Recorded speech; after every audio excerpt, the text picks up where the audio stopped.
Hoje o debate é sobre Gog e Magog. Eu cheguei. Bem, esse momento que nós vivemos hoje, que momento é esse dentro do calendário da escatologia? Já que a pergunta, o gancho que eu deixei, estamos falando dessa primeira Gog e Magog, quando será? Nesse contexto de Gog e Magog, o que nós vivemos hoje? Eu prometi que voltaria com o senhor, mas enfim, vamos ouvir os dois. É o seguinte, Ezequiel 38, versos 8, diz quando será.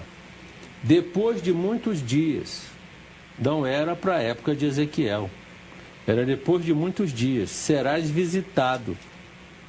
No fim dos anos, que significa no fim dos dias. Certo. Por isso, mais uma referência que estamos vivendo os últimos dias. Talvez os últimos minutos desse último dia.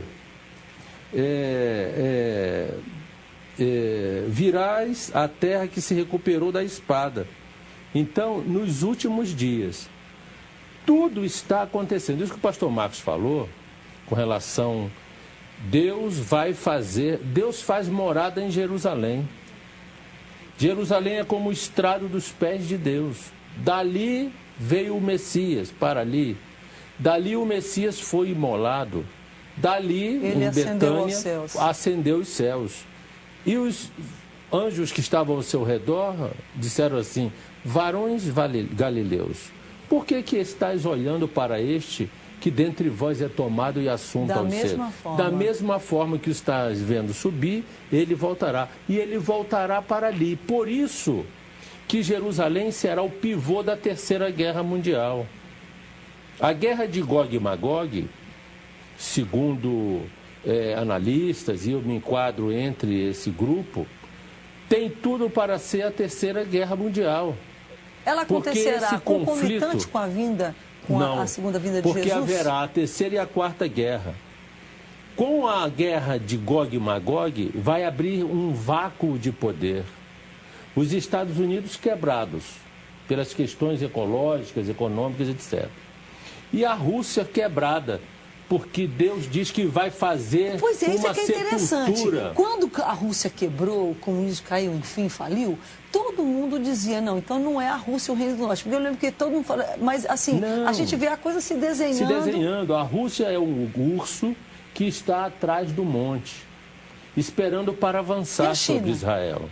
A China, ela vai entrar como país do norte no final da guerra de Gog e Magog do final, quando atravessará o rio Eufrates seco, com essa multidão que o pastor citou, como areia do mar, no exército de 200 milhões de soldados, que avançarão para Jerusalém, para riscar, porque... Eu já vi um estudioso dizer uma coisa que pode parecer ridícula, mas deixa eu só colocar aqui, parece-me que esse exército virá e ele terá como que como é que fala? Tem um nome, um ferrão, alguma coisa de fogo. Sim. Ele interpreta isso como sendo um exército que vem, por exemplo, sobre motocicletas, sobre veículos, porque as pessoas não tinham como... Armas de guerras modernas para a época. O texto de Ezequiel 39 é tão preciso que fala que Israel queimará as armas durante 7 anos, que ficarão pelos montes da Judéia. Quando esses povos... Isso vai ser antes da volta de Jesus? Antes da volta de Jesus. Como eu estava falando do vácuo de poder, os Estados Unidos quebrados de um lado e a Rússia, que está se reestruturando, quebrada por outro lado. Quebrada por quê? Porque quando eles invadirem Israel, vão perecer.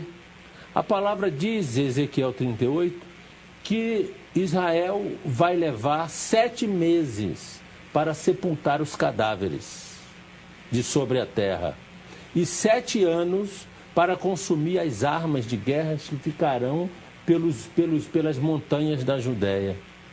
Então, isto vai ser em função da ação sobrenatural de Deus. Agora, os objetivos.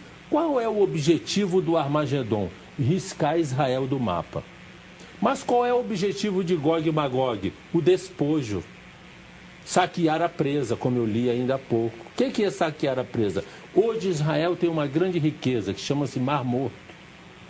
Do Mar Morto existem minerais, apenas 6 minerais do Mar Morto, dos 20 e poucos que tem, estão hoje avaliados em 20 trilhões de dólares. A enorme indústria ali bem ao sul do Mar Morto, que né? pode se tirar dali para, inclusive, matar a fome do mundo, o adubo e etc. Então, a Rússia está de olho nisso. A Rússia está de olho na sua hegemonia política. Aquilo que é morto... Exatamente. A Rússia está de olho em sua hegemonia política no que diz respeito a colocar seus ferrões novamente na Europa. Observem que o Islã está avançando sobre a Europa de maneira avassaladora e incontrolável, e a Rússia está querendo isto mesmo. Por quê? Porque Jerusalém, Israel, é o alvo. Observe que agora o que está acontecendo na ONU, o pedido da autoridade palestina na criação do Estado palestino, nunca existiu uma cultura palestina, nunca existiu uma moeda palestina, nunca existiu um povo palestino. São os árabes que estão ali se fazendo de palestinos para poder colocar um tendão no Aquiles de Israel. Para quê? Para fustigar Israel, tentar expulsar Israel para o mar Mediterrâneo. Ao contrário disso, Deus prometeu que Israel iria habitar seguro, e quanto mais fustigam Israel, mais ele lança áreas sobre áreas dali, da terra que originalmente é dele. Agora querem fazer de Jerusalém a capital mundial das 3 religiões monoteístas, com divisas anteriores a 1967. Isso é um tiro no pé. A palavra do profeta Joel diz que Deus chamará a juízo as nações que insistem em dividir a sua terra, porque Jerusalém é de Deus. E todo o cenário mundial hoje está por um fio em torno, inclusive, de Jerusalém. Netanyahu não vai abrir mão de Jerusalém como capital de Israel, não vai recuar dos assentamentos. Os Estados Unidos se isolou, ou rompeu, inclusive, com a Turquia, e o acordo de paz que tem com o Egito, segundo os chanceleres do Egito, diz que também está por um fio. A Líbia já se faz a insurgência para poder fazer a democracia, aliás, todos os países do norte da África, em nome da democracia, para que se tornem livres, para aumentar o ódio a Israel e invadir a Terra Santa. Agora, só mais uma vez, vendo um outro lado dessa questão, primeiro, Israel não pode ceder. O pastor Ednaldo falou com muita propriedade. Na verdade, a Palestina é quase que uma invenção. Porque, na verdade, são árabes, é uma forma de estar fustigando Israel. É os antigos filisteus, né? Na verdade. Mas, muito bem. Então, Israel não pode ceder essas áreas. São estratégicas. Se Israel ceder, Israel fica totalmente vulnerável. Então, não é uma questão de estar obstinado ou não ser flexível. É uma questão de sobrevivência. Se ceder essas áreas, Israel, com certeza, os inimigos vão usar essas áreas e vão atingir Israel. Agora, falando um pouco mais, voltando à questão profética, esse vácuo de poder que vai causar vai ser um momento muito propício, depois da guerra dessa de Gog e Magog, o líder mundial, para se levantar o anticristo. Porque ele vai encontrar o mundo, de uma certa forma, o poder, vai haver esse vácuo, vai haver uma crise financeira muito grande, e é possivelmente o momento que vai surgir o anticristo. E vai, a princípio, enganar todos. Inclusive, a princípio, Israel também será enganado por ele. Na sua entrada, no seu surgimento, nas suas alianças, ele promete justamente dividir os despojos. Ele traz um equilíbrio econômico, a princípio, até que... Você já notou que tudo está ligado à questão econômica? Pode entender. Não, com certeza. É impressionante. Se equilibra a economia, a ideologia pode estar errada. O que foi errado? O que deu errado com a ideologia comunista? É que economicamente era ruim. Exatamente. Só que vai haver... Ele vai começar esse governo, então vai haver um momento que Israel, obviamente, vai recuar. Porque ele aí começa a atribuir a ele a posição de Deus, de entrar no templo, um templo que vai ser reconstruído. Obviamente, quando a gente fala disso, é bom que as pessoas entendam isso. Como vai haver a terceira e quarta guerra, vai haver o terceiro templo e o quarto templo. que vai ocorrer com a segunda vinda de Yeshua. Então, só trazendo essa questão, que é justamente no fim de Gog e Magog que vai entrar o surgimento do anti-Messias, do anticristo, que vai durar aí os 7 anos até a Armagedon e milênio. Fala então, de um segundo programa Gog e Magog. bom e interessante, só que o tempo passou. Acabou. Nós temos que ir ao intervalo e a gente volta já. Cabeça pra cima. Bem-vindos ao Voz da Assembleia de Deus. Vamos lá.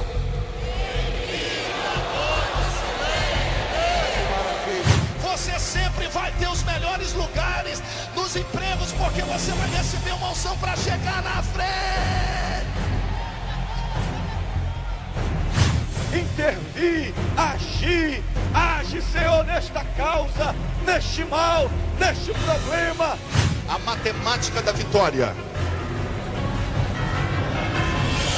Direto de Belém do Pará, do Centro de Convenções. Vamos lá.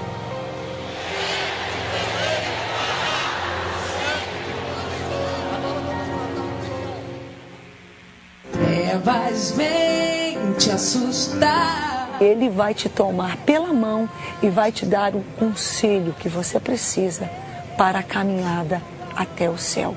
Bem te pode sustentar. Se você está passando por algum problema, Deus vai te socorrer, porque Ele cuida de ti. Deus já resolveu permitir na tua vida essa situação, para mudar a tua vida, para mostrar que Ele é Deus. Crentes não podem tudo. Você pode tudo naquele que te fortalece. Quando nós achamos que é o fim, o Senhor tem o começo de uma nova história. Um dia eu cair, vem me levantar. E pela tua graça, Senhor, Deus é a tua resposta. Deus está me vendo aqui. Não estou só.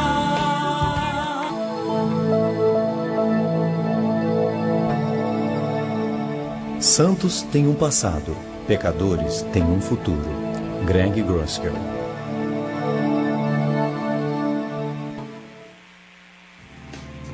Cabeça pra cima. A gente já vai encerrando o programa Cabeça para Cima de hoje, que debateu de uma forma muito interessante e creio que esclarecedora. É um tema complexo, mas só eu gostaria, inclusive, nesse momento, fechar Gog e Magog, é o tema, está aí na tela, inclusive. Tentando ver um pouquinho, voltando à questão da cronologia, né? Vocês falaram dessa terceira guerra mundial, que é a Gog e Magog de Ezequiel, capítulo 38. Exato. Ela, para vocês, é eminente e ela precederá o arrebatamento da igreja. Vocês mencionaram uma quarta guerra mundial, que é Armagedon, que será após o arrebatamento da igreja. É isso mesmo? É isso mesmo. Comentários finais, vamos lá. Porque... Você quer comentar, pastor? Não, pode começar. Nós teremos 2 guerras ainda. Guerras severas contra Israel. A primeira de Gog, que já está pronto, do ponto de vista geopolítico, está montado. Creio que a igreja ainda percebe o início dessa guerra, talvez até o final dela, porque no final dela é que há a revelação do anticristo. Para que aí haja um período de paz, logo depois da guerra, que são os 3 anos e meio, as 1260 dias que antecedem ao segundo período, que é a tribulação. E no final desse segundo período é startado o Armagedon, momento em que Jesus voltará para livrar os judeus. Por isso que eu digo que Jesus não vem à Terra... Não confundam Jesus voltar para livrar os judeus com o arrebatamento da igreja. Jesus não volta à Terra por causa da igreja. Jesus toca... Ele chama a igreja. Porque nós vamos ao seu encontro nos ares. Verdade. Nós estamos na frente de Israel 2000 anos. Há 2000 anos que nós cremos no carpinteiro. Os judeus, salvo a minoria, dos quais gerou a igreja, não creram nele. A maioria, como diz lá Paulo em Romanos 11, foram endurecidos até o dia de hoje. Mas depois que entrar a plenitude dos gentios, depois que o número da igreja se completar, Depois que os gentios de todas as nações, segundo Paulo 11, 25, em Romanos, completar este número, aí então todo Israel será salvo. Nós precisamos sair de cena. A igreja precisa sair de cena. O para próprio Israel fato do entrar em arrebatamento vai ser a prova, o sinal Sim. de que tudo aquilo que estava sendo dito, Sim. enfim, Agora, só um comentário. Isso já foi profetizado, inclusive, em Deuteronômio 30. Moisés já falou sobre isso. Quando chegar o tempo, vocês vão estar no exílio, então o Eterno chamará a todos vocês do exílio. Então, há uma promessa de Deus que vai ocorrer de trazer de volta Israel. Romanos 11 fala assim que Israel será reenxertado na sua própria oliveira. A oliveira é toda a cultura bíblica judaica. E foi o versículo citado, quando chegar a plenitude dos gentios, porque Israel, ele endureceu, a tradução é em parte, ou seja, em parte, até que se complete uma época. Quando se completar essa época, Israel voltará. Agora, a questão do final dos tempos, algumas pessoas podem pensar, o arrebatamento será agora, depois? Eu vejo de uma forma diferente. Nós já estamos em 5.772, desde a criação, né? Ocorreu o novo ano judaico, que é em Yom Teruah, conhecido como Rosh Hashanah, cabeça do ano. Então, o milênio ocorreria... 5.772.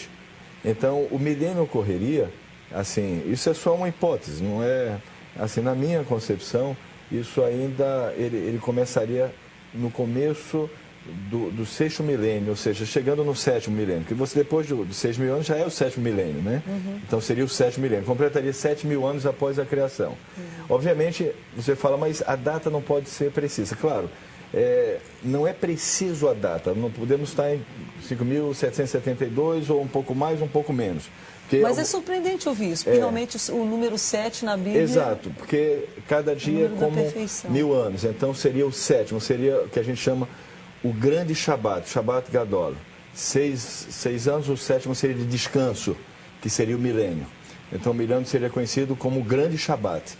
É 1.000 anos, é um Shabat de 1.000 anos. Seria o sétimo milênio. Se for esse o cálculo, falta aí uns 200 anos. Eu acredito que seja mais ou menos isso, porque a vinda do anti-Messias, do anticristo, é um julgamento sobre a terra. É como se ele fosse, a terra merecesse ele, digamos assim. Ele é também um julgamento sobre a terra. E uma geração muito ruim receberia ele. E eu acredito que essa geração ainda vai chegar. Nós já estamos numa situação muito complicada, mas existe ainda pessoas de uma geração que não é tão ruim. Vai chegar um momento, imagine os filhos dos adolescentes de hoje. Imagine isso, os adolescentes que estão no mundo, os filhos deles. Então, e os filhos dos filhos deles. Os filhos dos filhos, imagine como vai estar a terra. Uma cultura estritamente maligna, não é verdade? Uma cultura que gosta das coisas sinistras, das coisas malignas, das coisas relacionadas ao reino das trevas mesmo. Então, eu acho que é nessa época que surge o anti-Messias, o anticristo. Ele vem como um próprio julgamento sobre a terra. Eu não quero, assim, algumas pessoas acham... Existe opinião também a respeito, agora, na minha opinião, ainda falta aí uns 200 anos. Eu acho que não. Nós completaremos agora 7 bilhões de habitantes, tendo como uma premissa de que 7 é o número de Deus, e então, o número 6 é o número do homem, e a questão do ano 5.772 para os judeus pode estar equivocada. Em data, mas não assim... Inclusive do Gênesis. Inclusive são os 200 anos. Há estudos que provam que esse ano pode estar realmente equivocado, inclusive entre os rabinos mesmo. Mas a diferença é pouca, não é uma diferença assim enorme. Os sinais que são preliminares, não os sinais de Mateus 24, mas o que está acontecendo hoje no mundo, eu creio que o planeta Terra não tem mais como suportar 200 anos. Hoje, bem, uma coisa é certa, como a gente tem pouco tempo, até perdão, com todo respeito eu peço para interromper, nós não estamos aqui de modo algum colocando data, gente, porque ninguém pode fazer isso. É só uma Mas nós estamos estimativa. Vendo, exatamente, estamos vendo os sinais, as profecias, o direcionamento que a Bíblia deu, falando justamente de Gog e Magog de Ezequiel 38, que poderá acontecer, digamos, as coisas estão... Aquilo que parecia distante, em questão de 2 meses, Aconteceu. Até porque, Roberta, o cenário está montado. Exatamente. Até porque Yeshua, né, ele falou assim, quanto ao dia, ninguém sabe. Nem ele sabe, nem os anjos. Ele falou, só o meu pai sabe. Nem ele próprio falou que sabia. Então, o dia ninguém sabe. Agora... Mas a época ele deu dicas. Mais quase 200 Vamos fazer o seguinte, a gente vai terminar o programa do Porto e a gente volta com esses irmãos amados, pastores, o pastor Márcio, que certamente no próximo programa estará conosco, e vamos prosseguir com a questão. Hoje o debate é sobre Gog e Magog. Eu cheguei. Bem, esse momento que nós vivemos hoje, que momento é esse dentro do calendário da escatologia? Já que a pergunta, o gancho que eu deixei, estamos falando dessa primeira Gog e Magog, quando será? Nesse contexto de Gog e Magog, o que nós vivemos hoje? Eu prometi que voltaria com o senhor, mas enfim, vamos ouvir os dois. É o seguinte, Ezequiel 38, versos 8, diz quando será. Depois de muitos dias, não era para a época de Ezequiel, era depois de muitos dias, serás visitado. No fim dos anos, que significa no fim dos dias. Certo. Por isso, mais uma referência que estamos vivendo os últimos dias. Talvez os últimos minutos desse último dia. Virás a terra que se recuperou da espada. Então, nos últimos dias, tudo está acontecendo. Isso que o pastor Marcos falou, com relação... Deus faz morada em Jerusalém. Jerusalém é como o estrado dos pés de Deus. Dali veio o Messias, para ali. Dali o Messias foi imolado. Dali, ele em Betânia, acendeu os céus. E os anjos que estavam ao seu redor disseram assim, varões galileus, por que estáis olhando para este que dentre vós é tomado e assunto ao céu? Da mesma forma que o estás vendo subir, ele voltará. E ele voltará para ali. Por isso que Jerusalém será o pivô da Terceira Guerra Mundial.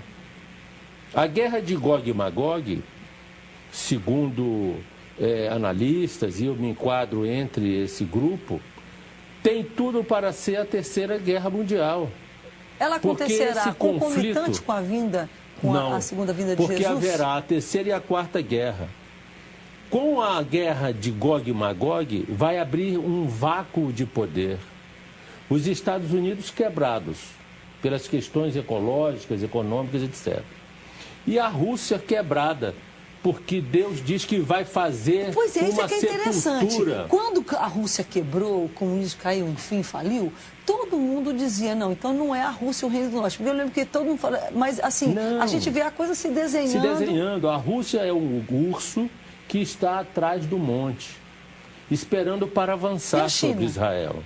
A China, ela vai entrar como país do norte no final da guerra de Gog e Magog do final, quando atravessará o rio Eufrates, seco, com essa multidão que o pastor citou, como areia do mar, no exército de 200 milhões de soldados, que avançarão para Jerusalém, para riscar... Porque, eu já vi um estudioso dizer uma coisa que pode parecer ridícula, mas deixa eu só colocar aqui, parece-me que esse exército virá e ele terá como que como é que fala? Tem um nome, um ferrão, alguma coisa de fogo. Sim. Ele interpreta isso como sendo um exército que vem, por exemplo, sobre motocicletas, sobre veículos, porque as pessoas não tinham como... Armas de guerras modernas para a época. O texto de Ezequiel 39 é tão preciso que fala que Israel queimará as armas durante 7 anos, que ficarão pelos montes da Judéia.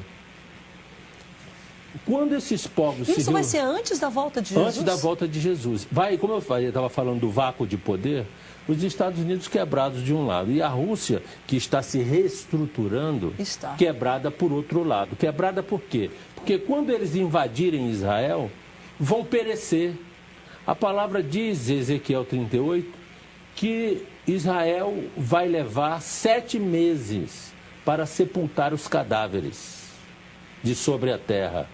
E 7 anos para consumir as armas de guerra que ficarão pelas montanhas da Judéia.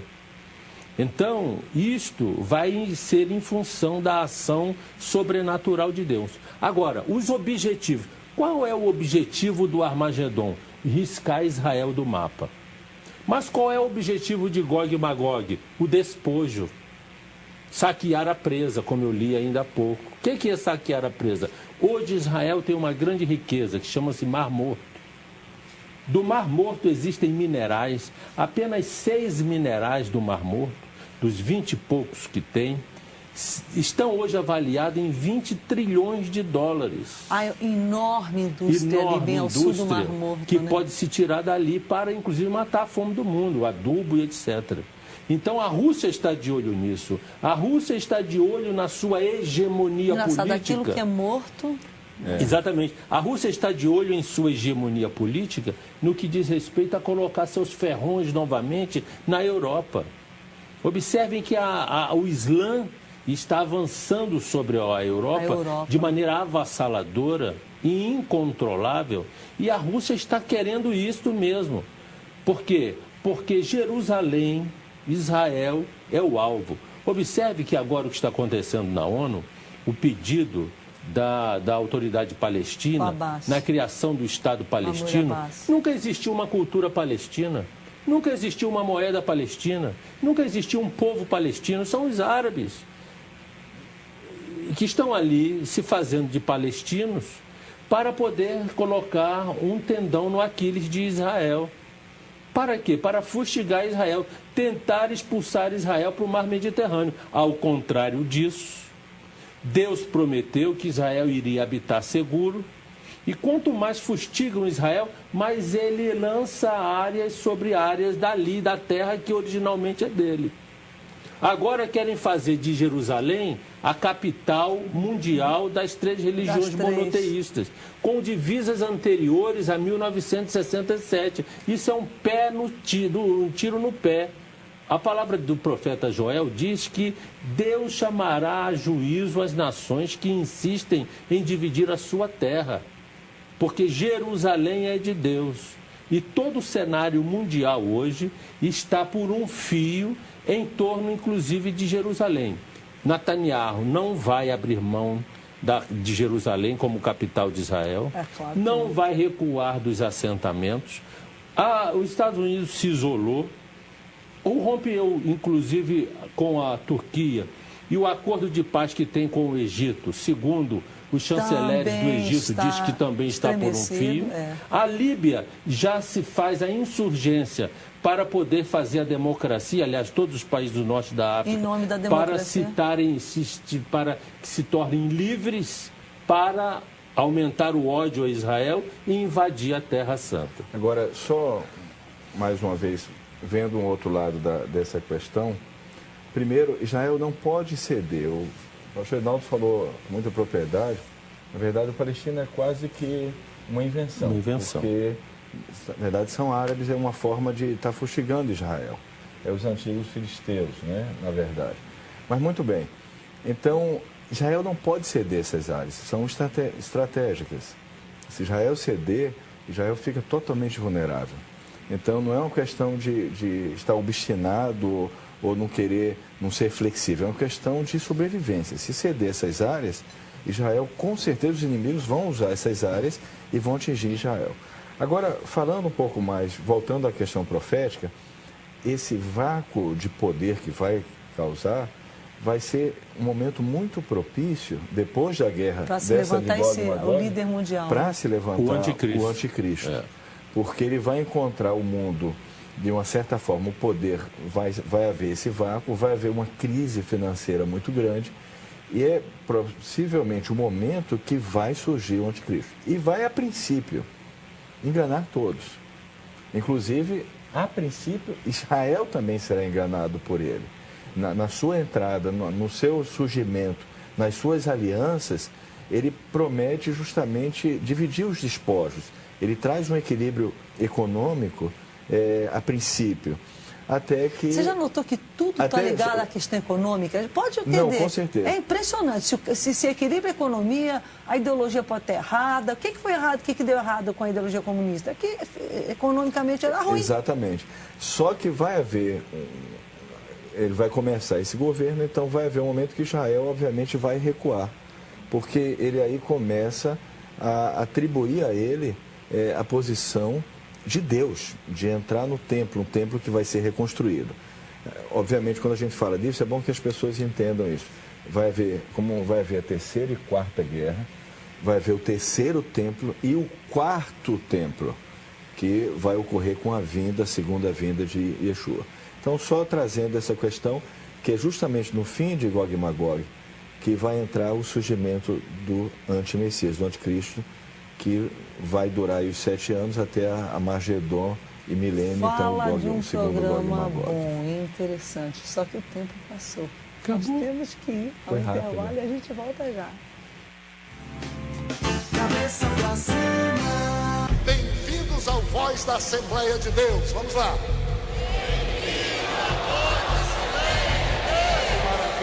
Você sempre vai ter os melhores lugares nos empregos, porque você vai receber uma unção para chegar na frente.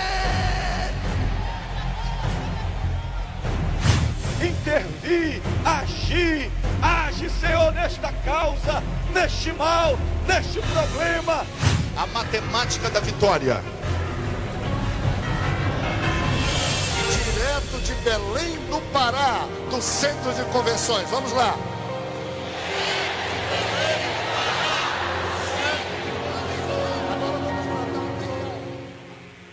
Trevas vem te assustar. Ele vai te tomar pela mão e vai te dar o conselho que você precisa para a caminhada até o céu.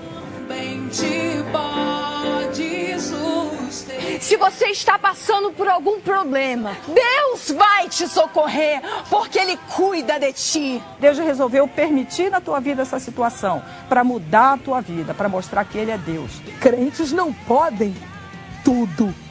Você pode tudo naquele que te fortalece. Quando nós achamos que é o fim, o Senhor tem o começo de uma nova história. Um dia eu cair, vem me levantar. E pela tua graça, Senhor, Deus é a tua resposta. Deus está me vendo aqui. Não estou só.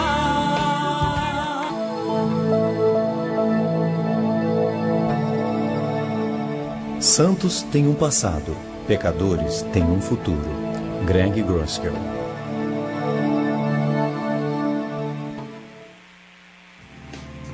Cabeça pra cima. A gente já vai encerrando o programa Cabeça para Cima de hoje, que debateu de uma forma muito interessante e creio que esclarecedora. É um tema complexo, mas só eu gostaria, inclusive, nesse momento, fechar Gog e Magog, é o tema, está aí na tela, inclusive. Tentando ver um pouquinho, voltando à questão da cronologia, né? Vocês falaram dessa terceira guerra mundial, que é a Gog e Magog de Ezequiel, capítulo 38. Exato. Ela, para vocês, é eminente e ela precederá o arrebatamento da igreja.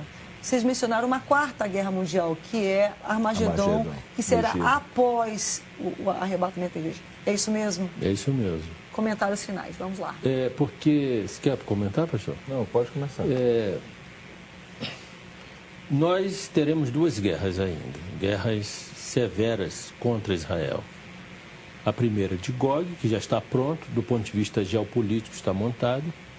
Creio que a igreja ainda percebe o início dessa guerra, talvez até o final dela, porque no final dela é que há a revelação do anticristo. Entendi. Para que aí haja um período de paz, logo depois da guerra, que são os 3 anos e meio, as 1260 dias que antecedem ao segundo período, que é a tribulação.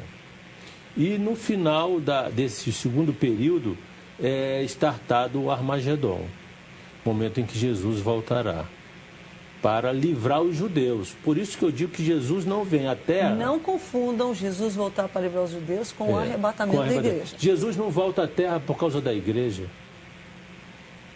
Jesus toca Ele chama a igreja. Porque nós vamos ao seu encontro nos ares.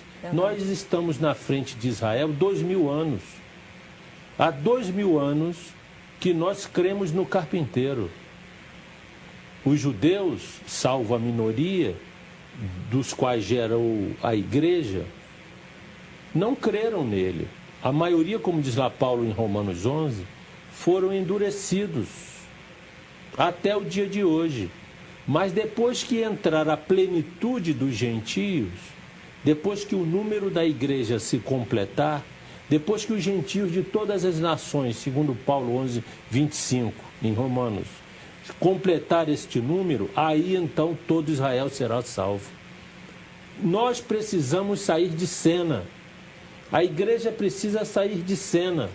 O para próprio Israel fato do entrar em arrebatamento vai ser a prova, o sinal de que tudo aquilo que estava sendo dito, enfim, era, agora, só um comentário. Isso já foi profetizado, inclusive, em Deuteronômio 30. Moisés já falou sobre isso. Quando chegar o tempo, vocês vão estar no exílio, então o Eterno chamará todos vocês do exílio. Então, há uma promessa de Deus que vai ocorrer de trazer de volta Israel. Romanos 11 fala assim que Israel será reenxertado na sua própria oliveira. A oliveira é toda a cultura bíblica judaica. E foi o versículo citado, quando chegar a plenitude dos gentios, porque Israel, ele endureceu, a tradução é em parte, ou seja, em parte, até que se complete uma época. Quando se completar essa época, Israel voltará. Agora, a questão do final dos tempos, algumas pessoas podem pensar, o arrebatamento será agora, depois? Eu vejo de uma forma diferente. Nós já estamos em 5.772, desde a criação, né? Ocorreu o novo ano judaico, que é em Yom Teruah, conhecido como Rosh Hashanah, cabeça do ano. Então, o milênio ocorreria... 5.772. Então, o milênio ocorreria, assim, isso é só uma hipótese, não é... Assim, na minha concepção, isso ainda, ele começaria no começo do sexto milênio, ou seja, chegando no sétimo milênio, que você depois dos 6.000 anos já é o sétimo milênio, né? Uhum. Então seria o sétimo milênio, completaria 7.000 anos após a criação. Uhum. Obviamente, você fala, mas a data não pode ser precisa. Claro, não é preciso a data, não podemos estar em 5.772 ou um pouco mais, um pouco menos. Mas é surpreendente ouvir isso, porque realmente o número 7 na Bíblia... Exato, porque cada dia é como 1.000 anos, então seria o sétimo, seria o que a gente chama o grande Shabat, Shabat Gadol. 6 anos, o sétimo seria de descanso, que seria o milênio. Então o milênio seria conhecido como o grande Shabat. É 1.000 anos, é um Shabat de 1.000 anos. Seria o sétimo milênio. Se for esse o cálculo, falta aí uns 200 anos. Eu acredito que seja mais ou menos isso, porque a vinda do anti-Messias, do anticristo, é um julgamento sobre a terra. É como se ele fosse, a terra merecesse ele, digamos assim. Ele é também um julgamento sobre a terra. E uma geração muito ruim receberia ele. E eu acredito que essa geração ainda vai chegar. Nós já estamos numa situação muito complicada, mas existe ainda pessoas de uma geração que não é tão ruim. Vai chegar um momento, imagine os filhos dos adolescentes de hoje. Imagine isso, os adolescentes que estão no mundo, os filhos deles. Então, e os filhos dos filhos deles. Os filhos dos filhos, imagine como vai estar a terra. Uma cultura estritamente maligna, não é verdade? Uma cultura que gosta das coisas sinistras, das coisas malignas, das coisas relacionadas ao reino das trevas mesmo. Então, eu acho que é nessa época que surge o anti-Messias, o anticristo. Ele vem como um próprio julgamento sobre a terra. Eu não quero, assim, algumas pessoas acham... Existe opinião, também respeito. Agora, na minha opinião, ainda falta aí uns 200 anos. Eu acho que não. Nós completaremos agora 7 bilhões de habitantes, tendo como uma premissa de que 7 é o número de Deus, e então, o número 6 é o número do homem. E a questão do ano 5.772 para os judeus pode estar equivocada. Em data, mas não assim... Inclusive do Gênesis. Inclusive são os 200 anos. Há estudos que provam que esse ano pode estar realmente equivocado, inclusive entre os rabinos mesmo. Mas a diferença é pouca, não é uma diferença assim enorme. Os sinais que são preliminares, não os sinais de Mateus 24, Mas o que está acontecendo hoje no mundo, eu creio que o planeta Terra não tem mais como suportar 200 anos. Hoje, bem, uma coisa cientistas... é certa, como a gente tem pouco tempo, até perdão, com todo respeito eu peço para interromper, nós não estamos aqui de modo algum colocando data, gente, sem porque dúvida. ninguém pode fazer isso. É só uma Mas nós estamos estimativa. vendo, exatamente, estamos vendo os sinais, as profecias, o direcionamento que a Bíblia deu, falando justamente de Gog e Magog de Ezequiel 38, que poderá acontecer, digamos, as coisas estão... Aquilo que parecia distante, em questão de 2 meses... Aconteceu. Até porque, Roberta, o cenário está montado. Exatamente. Até porque Yeshua, né, ele falou assim, quanto ao dia, ninguém sabe. Nem ele sabe, nem os anjos. Ele falou, só o meu pai sabe. Nem ele próprio falou que sabia. Então, o dia ninguém sabe. Agora... Mas à época ele deu dicas. Quase 200 Vamos fazer o seguinte, a gente vai terminar o programa do Porto e a gente volta com esses irmãos amados, pastores, o pastor Márcio, que certamente no próximo programa estará conosco, e vamos prosseguir com a questão da escatologia, que é tão relevante e procurada pelos telespectadores do Cabeça para Cima. Até o próximo programa.